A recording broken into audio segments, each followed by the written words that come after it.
کوئی بھی کام اور وہ حکمت اور دانائی کے ساتھ کیا جائے تو اس کے رزلٹ اچھے آتے ہیں. اگر جذباتی طور پر کریں گے تو اس کے رزلٹ بھی صحیح نہیں آئیں گے. ہمارا دین اسلام بھی اسی طرح حکمت اور دانائی کے ساتھ ہمارے پیارے نبی نے پھیلایا، اور الحمدللہ پوری دنیا میں انتہائی اچھے طریقے سے، بہترین طریقے سے پھیلایا گیا. ایک واقعہ حکمت اور دانائی کا آپ کو اپنے حضور کا سناتا ہوں. ہمارے پیارے نبی صلی اللہ علیہ وآلہ وسلم کی بارگاہ میں ایک کافر آیا. اس نے کہا کہ اے اللہ کے نبی، میں اسلام قبول تو کرنا چاہتا ہوں مگر مجھ سے 5 وقت کی نماز کی پابندی نہیں ہوگی. میں کیا 2 وقت کی نماز پڑھ سکتا ہوں؟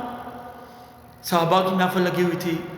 ہمارے نبی نے اسے کہا جی آپ کلمہ پڑھیں، آپ 2 وقت کی نماز پڑھ لیں. صحابہ حیرانی سے دیکھنے لگے کہ اللہ کے نبی نے کیا فرمایا ہے، کیونکہ 5 وقت کی نماز تو ہمارے اوپر فرض عین ہے، لیکن اس کے باوجود ہمارے نبی اس کو کہہ رہے ہیں کہ 2 وقت کی پڑھ لینا. اس بندے نے اسلام قبول کیا اور 2 وقت کی نماز اس نے شروع کر دی. ایک وقت آیا، 1 ماہ بعد وہ ہمارے نبی کی بارگاہ میں حاضر ہوا اور کہا کہ اے اللہ کے نبی، میں نے 5 وقت کی نماز شروع کر دی ہے، 7 تہجد، اشراق، چاشت، ساری نمازیں ادا کر رہا ہوں. 2 وقت سے میں نے شروع کیا تھا، میرا جی چاہتا ہے میں پڑھتا رہوں نمازیں. صحابہ بیٹھے ہوئے تھے.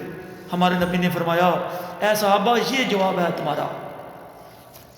کوئی بندہ بھی ہے اس کو دین سختی سے نہ پھیلائیں، سختی سے اس کو قائل نہ کریں، اس کی مرضی کے ساتھ اس کو کام کروائیں تو ایک وقت آئے گا وہ خود اپنی مرضی سے سارا عملاً شروع کر دے گا کام. تو یہی نتیجہ ہوا کہ اس کافر نے جب مسلمان ہوا 2 نمازیں شروع کی. آہستہ آہستہ وقت آیا کہ اس کو نمازوں کی محبت شروع ہو گئی، چاہت شروع ہو گئی، تو اب یہ ساری نمازیں جب تک نہ پڑھے اس کو سکون ہی نہیں ملتا. تو یہی چیز ہے ہمارے اوپر بھی لاگو ہوتی. ہمارے نبی کی مثالیں ہمارے لیے نمونہ ہیں. ہمیں بھی چاہیے کہ لوگوں میں اچھی بات کی تلقین کریں، جذباتی ہو کر نہیں بلکہ حکمت اور دانائی کے ساتھ.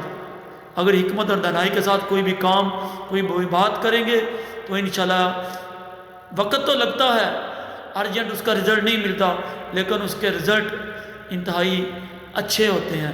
لہذا ہر کام میں حکمت اور دانائی کو تلاش کیا کریں اور اس کے ساتھ ہی بات کیا کریں. شکریہ.